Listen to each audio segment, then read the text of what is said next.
Someone tell me how I've gotten this comfortable talking on the internet, because I have literally no idea. Hello, my loves, and welcome to this week's episode of I Think I Need Therapy. If you're new here, I'm Anna Kajosin, the host, and today we are getting up close and personal. A little bit into my life, but just talking about some juicy topics. It's a little bit new for the channel. Normally we get like deep and personal. This is deep and personal in a different way.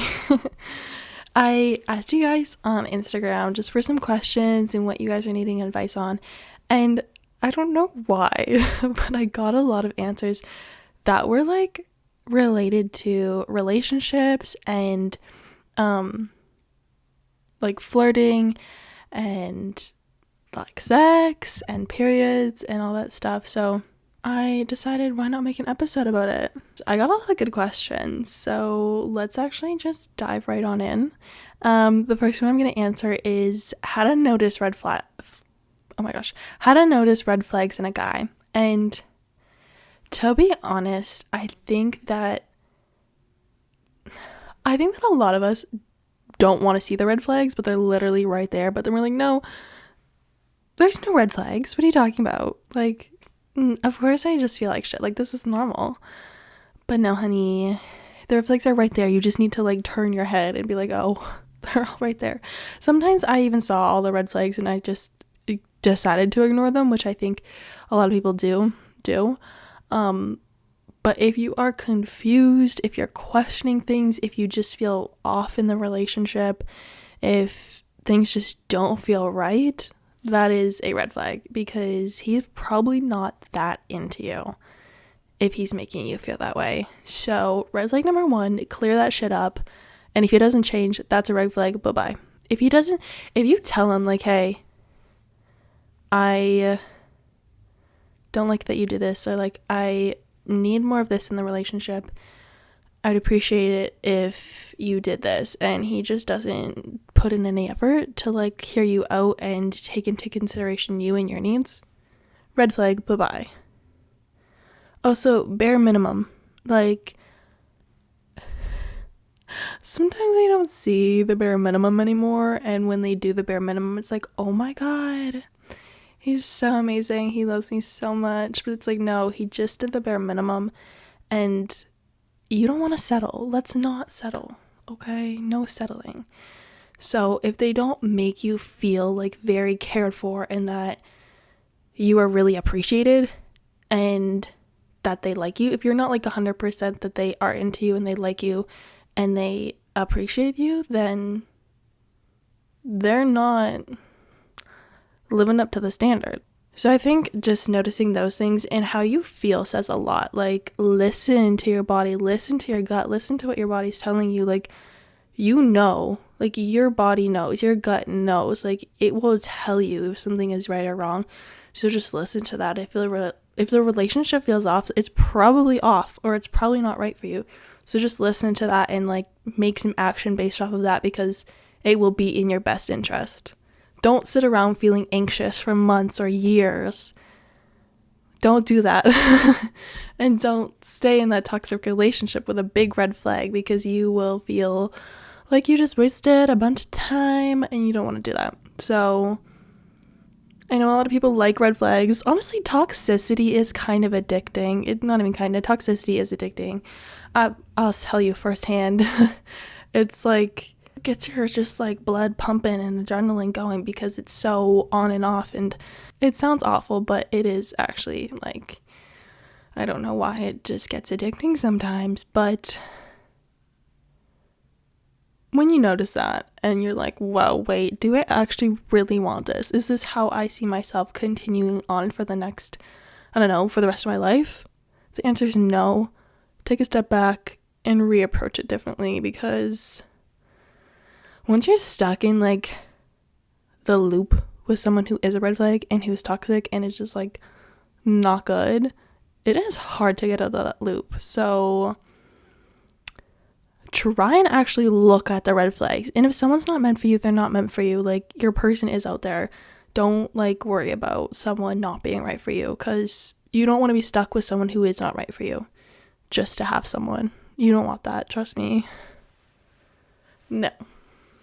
Okay, next question along the same lines kind of is how to flirt. How do I flirt?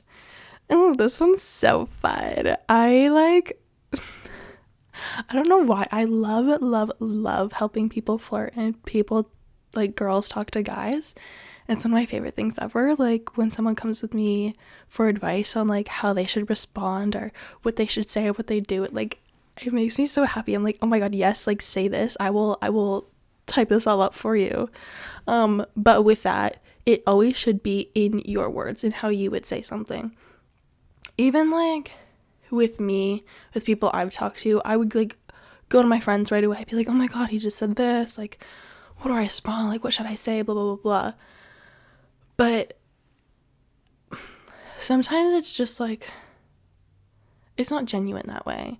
And even when I did that, it would be like, they would tell me what to say, and if I liked it, I would make it just into my own words. And I think that's the best thing you could do, is just make what you're saying, if you do get advice from someone on what to say, just make it into your own words, or like something that you would naturally say, because you want it to be sincere and you want it to be you. Like, you don't want to be faking being someone else, because once you're, like, in person and hanging out a lot, they're gonna realize, like, oh, like, why are you two different people? You know? So just trying to be sincere and, like, yourself. And confidence goes a long way with this. Like, when you're flirting, be fucking confident. Like, you really need to be confident and just be like, yeah, you look hot as fuck today. Like, you look hot. And that's the main thing with flirting, is just, like, the easiest way to flirt with someone is just by giving them compliments. Just, like, shower them with compliments. Well, don't actually do that. You can do too much. There's a happy medium with flirting. Like, sometimes people, like, go way overboard, and it's like, whoa, you're bombarding me, like, please get away. And then there's, like, too little, where they have no idea that you're even flirting. Finding that happy medium can be hard, but just do it in a natural way. You know what I mean? And it probably will be in the middle somewhere. And with that, there's so many different ways to flirt. Some people who are naturally just more confident and outgoing will have it so easy flirting, just naturally sliding in flirting into a conversation, which is so impressive. But you don't have to be like that. And there's a lot of people who aren't like that. And if you're someone who's more on the shyer side, I think just even making, like, flirty eyes at someone, or with physical touch, like, if you're talking to someone, like, laughing and, like, touching their shoulder or touching their arm in a sincere way when you're talking to them, like, that can be flirty and that could be hot. But like I said, doing it in a natural way, not in a very forced, obvious, like, very, very obvious way. Like, I don't know, something you see from a cringy movie. Like, you don't want that. Make it very natural. And just compliments and giving them, like, the physical touch and, like, sliding just things in very naturally that are flirty. But if you are into men, just know that sometimes they're a little dumb and they don't understand things. They don't pick up hints very well sometimes. So sometimes you do have to just be very straightforward and be like, I like you. If you've been, like, trying to subtly hint that you're into them and they're not picking up the hint, just honestly tell them straight up that you think they're hot, or ask them out on a date. Like, don't be afraid to make an actual move. Literally do it. I have made first moves before, and it normally always turns out well. So literally make a move. Guys love it. One of my guy best friends, actually, his biggest advice is just to make the first move. If you're a girl, a heterosexual girl, literally make the first move, because 9 out of 10 times the guy will take it and go with it. If you're a girl trying to get with a guy, like, make the move, honey. When is an appropriate age to lose my V card? Just say, I would say there is no right time. There's no appropriate age. It depends on you. your circumstances, your culture, and everything like that, what you really believe and what feels right for you and your life. But I personally would say there is no right time. I know society kind of says, like, oh, when you're in high school or college, like, you should lose it, but I think that's just statistically the time where a lot of people do lose it, but that doesn't mean you have to. When the time feels right for you is when it's the most appropriate time to lose it.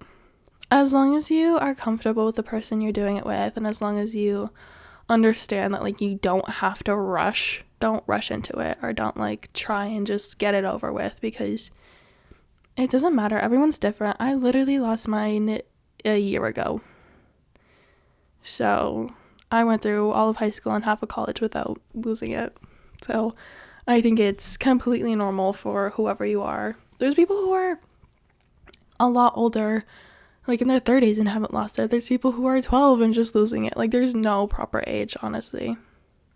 I'm going to answer this next question because it goes along with the same thing, and it was, how do I have my first kiss / first time doing it?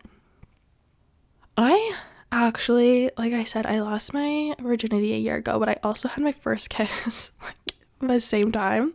I had my first kiss and lost my virginity all within like a week with the same guy. When it's happening, you can be honest that it's your first time. I was like, I've never kissed anyone. I've never done this. And I was so scared. I was so nervous. And I think that's such a normal thing.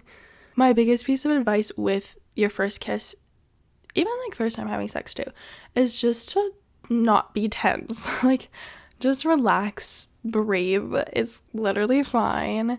Sometimes people just get like really like tense and are like so scared and they're like anxious like I was. And that kind of takes away from it. Like when you're kissing someone, you should be relaxed and calm and in the moment. And so with all that anxiety, it makes it really hard to enjoy it and like kiss well. So just honestly relax. Also, one piece of advice for kissing is to have water nearby, because sometimes your mouth will get dry, especially if you are nervous or anxious. Like, make sure you have a bottle of water or something. Be excited about it. It's exciting, and you should be excited to be kissing that person. If you like them, like, you should be excited. And yeah, I don't know. Also know that both sex and kissing is for both participants. It's not just for one. Social media and things put it out to be like, oh, sex is for guys and their pleasure, but it is not. Let me tell you, it isn't. Just communicate and tell, like, your person that you're doing it with, like, what you like, what you don't like, if something's bothering you, if you're uncomfortable with something. Just voice that and make sure it's pleasurable for both of you, because that's what it's supposed to be, and it's not supposed to be something that's dry and uncomfortable and awkward or very unpleasant. Like, it's supposed to be something that both parties enjoy. So, okay. Next question. Oh my god. Hooking up in a small town versus university. Well, I personally stray away from hooking up in a small town. Me for many reasons, but one, because that shit will spread like wildfire and everyone will know your business and who you're having sex with. So, I mean, if you don't care that people know, by all means, good for you. Like, literally don't. I think everyone should not give a shit. Easier said than done, though, clearly, because I struggle with that a lot. But to me, it's different because you have so little options in the small town, and then in university you have so many more options and so many different options too. Like, you have a very select few in a small town. University is like, wow, so many different cultures, ethnicities, so many different just like personalities, and just so many different people, you know. And I think that could be a good thing and also a bad thing. It can get tricky. One of the things too that I realized is that in a small town, you kind of know all of your options and you know the people. So you know if they're like kind of a good person or a bad person, you know their history. Like, you know if they've had like people who they dated before, or you know who they've hooked up with before. And you know what they're like and their personality and everything like that. Even if it's someone you like don't even talk to, like you kind of know. Whereas in university and in a city, you don't know the people, you don't know like anything about them normally. You might not even have mutuals. You can't really get a good grasp right off the bat if you're just hooking up, if it's someone who's like a good person or not a good person, or who's going to treat you right and going to respect you and all that stuff. So in that sense, it is like kind of tricky and like a downside. But I would just advise everyone, like, if you are going to hook up with someone, or if you are like starting to talk to someone or see someone, like, ask around about them. Honestly, I wish I did that more. I'm a girl's. Like, if you come to me and you tell me like, hey, I started talking to this guy, like, do you know anything about him, or anything like that? Like, do you know if he's good or not? Have you heard anything about him? Like, I will tell you if I saw him at any parties. I will tell you if I know any of his friends. I'll tell you if I slept with any of his friends, like, or him, period. Like, I will tell you all that I know, and if I ever see him, like, I will let you know. I feel like I literally would even do that in like a girl's bathroom at like a party, asking girls like, hey, do you know anything about this guy? Because the girls will tell you if they're good. If they're girls, they will tell you and they will have your back. And that way you can kind of know, like, will this guy be good? Will he respect me? Does he have a good reputation? All that stuff, because you want to know that if you're getting into something with someone. But also, if you're like, I just need to get fucked, like, I don't even care who it is, by all means, like, university is probably the best fucking place for that. Not a small town. So go off and have a good time at uni if that's what you choose to do, because it's so much better for just hooking up there. Small town, not great. Big city, so much better if you just want to have sex and do hookups. Next is, what is my type? This one is fun. So I actually have a very particular type. It switched, literally somehow it switched in freshman year of college. I don't know what happened, and a lot of people ask me like why my type is the way it is. My type, looks wise, is a muscular man. I do like my athletes. I think that's kind of a predictable one, but very muscular. I like them tall and black. I like black men, African American, light skin, mixed men are my type, period. That's the main qualification, is if you are black, you are my type. And if you're muscular and tall. Not even tall, like that one is like, sometimes I'm very attracted to guys who are shorter than me. It's just because they're black and muscular and hot. So that is my main type, looks wise. Call me a snow bunny, whatever. Personality wise, for my type, I like someone who's more funny and fun, who are gentle and kind, down to earth, and also like just passionate about their life and easy to talk to. I think those are like my main top things in someone's personality. Like, if I can talk to you easily, if you're down to earth and are like passionate about things. I also, like I said, like if you're gentle and kind like that, all just means so much to me. I think it also like matches a lot of me. So I feel like I would just get along with them the most. And also just me being someone who, sometimes I like to be more quiet, so someone who is more talkative, typically I like. But I don't know. I don't experience much quiet guys, so I actually don't know in that sense if I would be compatible with someone who's more quiet. But That's typically my type, looks and personality wise. Freshman year of college, I did have like 3 different crushes who were not black, and then one day it literally just flipped, and I like haven't liked a white guy since, except for one. But yeah, moving on. This next question was asking for advice on getting a period for the first time. So I got mine when I was 12, and as for advice on it, I really hate the school's sex ed program, to be honest. I don't think it's that great. And, okay, did you know in Idaho, they don't have sex ed, period? Like, high schools and elementary schools don't have sex ed. It actually pisses me off because that is, like, for me personally, I didn't learn anything in my house. It's something that was, like, uncomfortable to talk about. Clearly, I am a black sheep and love talking about the most uncomfortable personal topics to the world.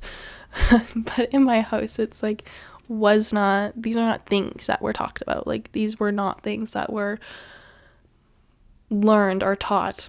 So I learned a lot from the internet, which, like, clearly I'm here sharing a lot on the internet, trying to educate people, but there's a lot of sources that are just not good. And even with, like, sex, I learned, like, stuff that I thought I should believe from TikTok. It put a lot of beliefs into my brain that I now, like, actually need to reprogram my brain, because it led me to, like, not great situations and, like, putting up with shit that I thought was normal, because I was never taught, like, what was proper and what was right. I was just like, oh, it's normal for sex not to be good for the woman, or it's normal for girls to be annoyed or to get ghosted, and it's normal to be in toxic relationships, basically. So I thought all that stuff was, like, normal, and I thought it was normal to just, like, you know, for guys to be hooking up with all these girls while you're talking to them, or that I needed to be talking to a bunch of guys to be valuable, or that I needed to be, like, hooking up with all these guys to make me, I don't know, hot or something. But that's just, like, the information I got from TikTok. And I didn't even realize that I was programming my brain to believe those by watching the TikToks. I just somehow started believing those things. And then my life, like, matched those beliefs. And now I'm like, well, I don't want to have those beliefs. So I've been reprogramming my brain with therapy right now to have beliefs that are more healthy and that match a life that I actually want for myself, rather than, like, believing that toxic relationships are a normal thing that I just should put up with, because that is not true at all. And even with sex, like, I didn't learn a lot of stuff, which was not very helpful coming into college. So it is important. Sex ed is important, and learning about this stuff is important. And makes it difficult when there is no sex ed, like proper sex ed, and if your family doesn't talk about it or teach you properly or even talk about it, period, it does make it hard. So that's why I believe that they should make better programs for sex education and these type of conversations, because learning stuff from, like, TikTok and shit just does not help. But there is a lot of good stuff on YouTube like this. There's a lot of good advice that people do give, and I think it is very beneficial if it is, like, healthy advice that is correct. But it's also hard to decipher what is correct and what's not. Anyways, what was I saying? I'm getting your period for the first time. Along that lines, I was not taught anything. I literally just got mine one day. I was so upset that I got it, not gonna lie. I was like, fuck. I did not want to get my period ever. I was one of those girls who just, like, would go online and see a bunch of people talking about periods. I watched that. I don't know if any of you will understand this. I feel like a lot of people will, though. The one video, shark week. No, I don't even know what it was called, but it was where a girl got her period for the first time and then but didn't tell her mom, or like she faked getting her period so she can be cool, and then her mom saw like the pad with the blood, and then she like threw her daughter this big party, like with all her family, to celebrate that she got her period. I don't know if I explained that well or if any of you will understand that, but I watched that video before I even got my period, and I remember just thinking that like I didn't want to get it. Like I don't want to have that, like never in my life. I just want to go my whole life without having my period. Honestly, it's really not that bad.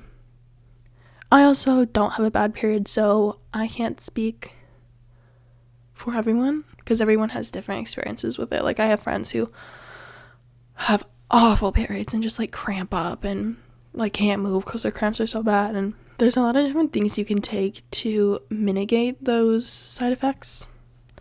Sometimes you can take different birth controls that change the side effects and change your hormones and make your period more bearable. It all really depends on your body, but don't be afraid to get it. When I got mine, I did not know how to put on a pad. I didn't know how to put in tampon. I honestly didn't use tampons until like 2 years ago, I think. I didn't know how to put one on. I didn't know what to do, and I wasn't taught by my mom or anyone. So I put the sticky side of the pad up, like, onto myself. It's actually so funny because I don't know why. Why did I think that? I have literally no idea. But I put the sticky side up because we're so... Literally, what was my logic? That is so painful. I didn't even know what I was thinking. I was just like, oh yeah, like for it to stay. What? Anyways, don't put the sticky side up. Put it down on your underwear, okay? If you're wearing a pad or a panty liner, put the sticky side down. I personally prefer tampons a lot more now. They're so much more comfortable than a pad. But to each their own. There's a lot of like horrible side effects with tampons sometimes. And with that new, I don't know what that was, but they were saying there's like, what were they saying? There was lead in the tampons? I don't even know. Something in tampons that's just like, why the fuck am I sticking this into my body? Yeah, I don't know. Tampons can be a little bit dangerous and tricky, so you use whatever you want. Getting your period for the first time, that's all the advice I have, and stories. But if you do end up losing your period, or like you get your period and then it's on and off, just like monitor and make sure that you are getting your period regularly, or there can be something off with your health if you're not getting it regularly. Yeah, that's all my questions except for the last, which is, what is my body count? I'm just gonna say that it is under 10, and that is all you need to know. Okay, guys, I hope you enjoyed this spicy little episode. It was kind of fun to talk about, and I really hope it helped and was like some big sister advice that you were needing, or maybe you didn't need and you just enjoyed listening to me ramble on about some sex stuff. Then that's great too. I love you all so much, and as always, I thank you for being here today. I will talk to you again next Tuesday, as always, and hope you have an amazing week. And until then, goodbye, guys. Bum ba ba, bum ba bum bum bum ba, bum ba ba. Yeah. Bye.